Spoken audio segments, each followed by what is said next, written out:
Maithili express की शानदार प्रस्तुति।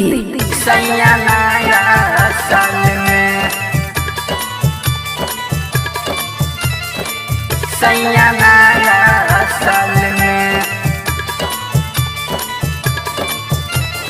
हमारा से बड़ी नहीं ले लो। सैया नया साल में मिक्स बाय ताज तन्हा। सैया नया साल में खुशी रिकॉर्डिंग स्टूडियो बलुआहा। लाग छहो तू फंस गेल हो सब दिन के जाल में। हो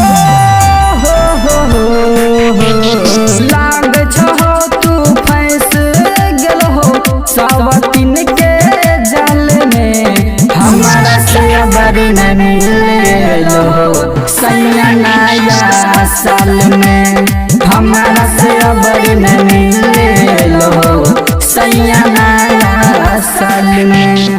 लाग छहो तू फंस गेल हो सब दिन के जाल में। हमारा से बड़ी नहीं ले लो सैया नया साल में। हमारा से बड़ी नहीं ले लो सैया नया साल में।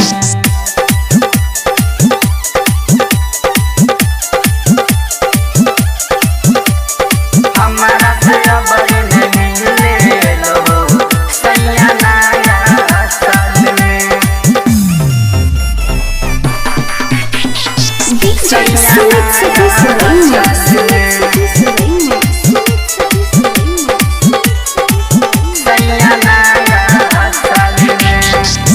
जाके अपना बैस गेल हो सैया परदेश में। जिंदगी कटै छै हमर पगली के भेष में। हो जाके अपना बैस गेल हो सैया परदेश में। जिंदगी कटै छै हमर पगली के भेष में। लाग छा कुछ काला अच्छा हो सैया तोरा दल में। लाग छा कुछ काला अच्छा हो सैया तोरा दल में। हमारा सया बड़ी नहीं ले लो सैया नया साल में।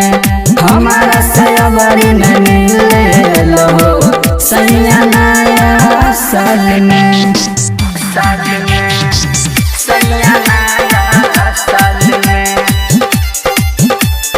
हमारा सया बड़ी नहीं ले लो सैया नया साल में।